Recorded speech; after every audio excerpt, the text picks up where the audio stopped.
Guys, last game of the week on the Sundays, the Brumbies versus the Highlanders. No new injuries to the Brums. Highlanders, they had a few. They had Will Tucker pulled pre-game with a concussion, so you'd think the 12-day stand around means he's unavailable.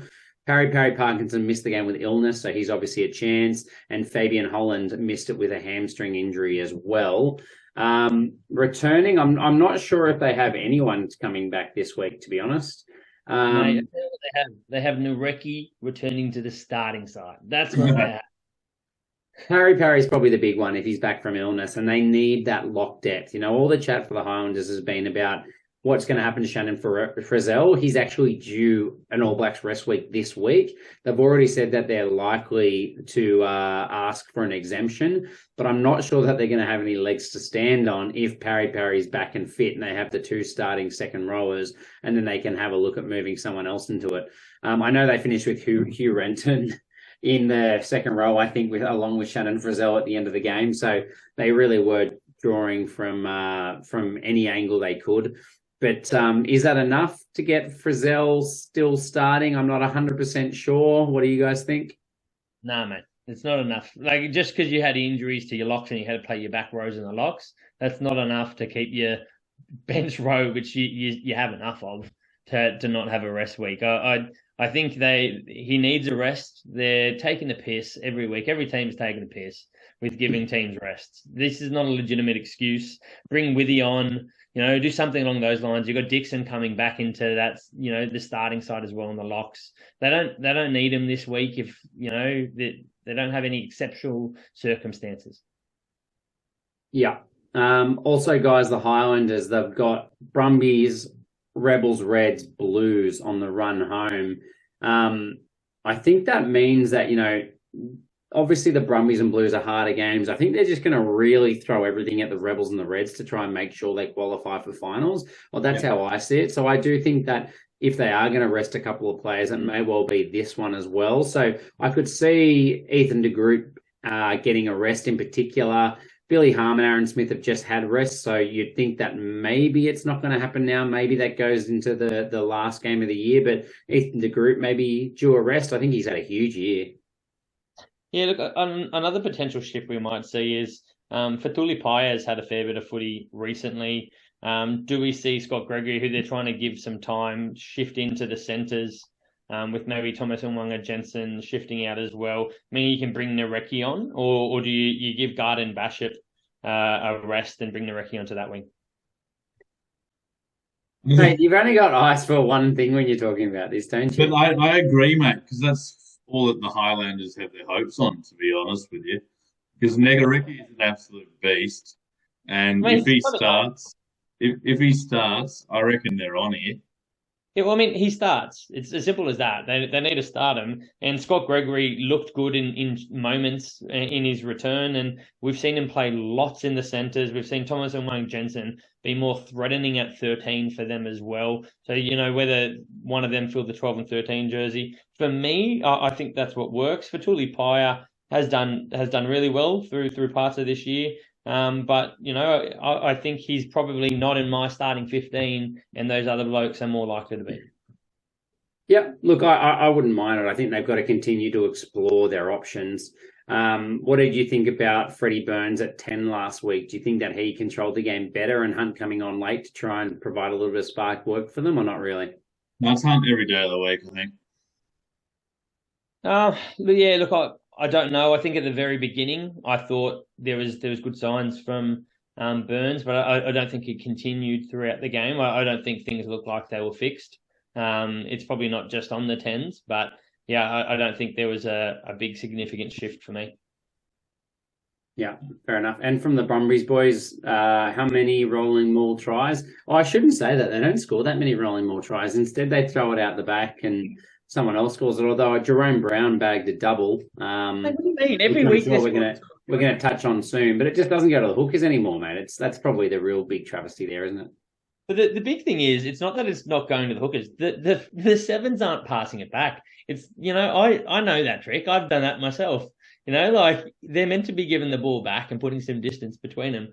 But Jerome Brown had no interest in passing the ball back. Mind you, they were driving so quickly most of the time that they probably thought it was a danger to pass the ball back when they're running over the line at full speed anyway with that driving more. Yeah, look, I think the Highlanders front row in particular, their scrum has been surprisingly really excellent this year. I think De Groot in particular, but Ainsley Makaleo have made a really good trio in their front row. I'm just not sure how they're going to defend against the rolling maul. And obviously, if you do lose Ethan De Groot, you're going back to like a Dan Leonard-Brown or something like that. He just hasn't got quite the same muscle. The Brumbies have been waiting to make a statement with their scrum for a while now, considering the class they have as well. So I think Ethan De Groot's a real linchpin here for them. I think they really need him. And if they don't have him, then I think it could get away from the Highlanders because the set piece is just going to tip against them pretty firmly. I tell you how they stop the driving more try. You got Fabian Holland and you've got Dixon most likely in your locks. Fabian Holland's got a hammy injury, so he's unlikely. That's true. I was going to say, those two blokes, I've been saying for a few weeks, that if you want to have a good solid line out that can shut some ball down, they're your two line out jumpers. Yeah, look, I think they're going to go with Dixon and Parry. Yeah. Parry is a really good player, but I don't think we've had.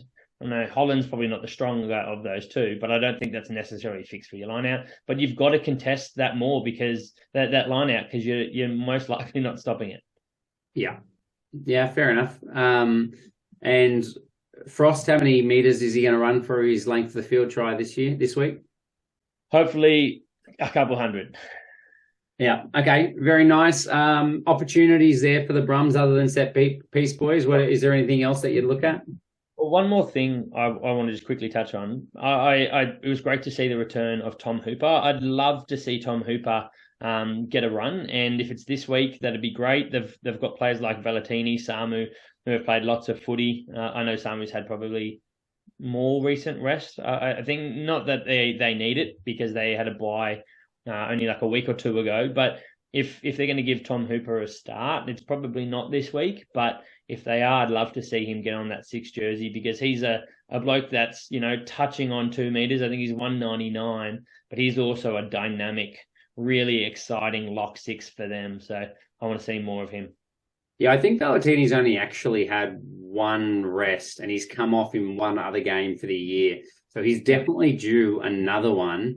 They've got the Force next week in Perth, then the Chiefs and the Rebels at home. So I think you're right. I think it might be Valentini's week. You might see Hooper get a run because of that. I think that's a great call.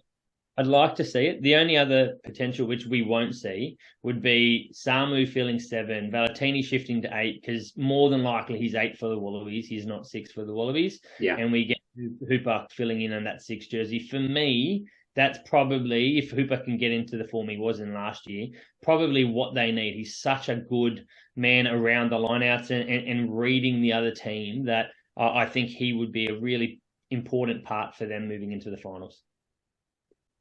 Yeah, 100%. And tip, boys, where are you with this one?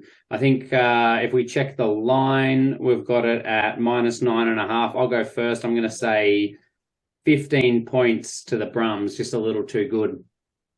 I'm going to say the Brums are going to win this one by 18 points.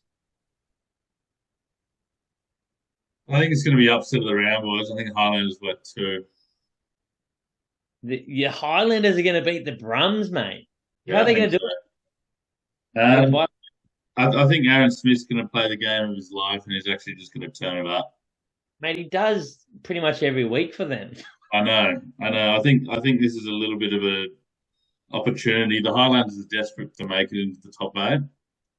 And I know it's a bit outlandish. And I know the Brumbies are coming second on the table. But I actually reckon the Highlanders might do it this week.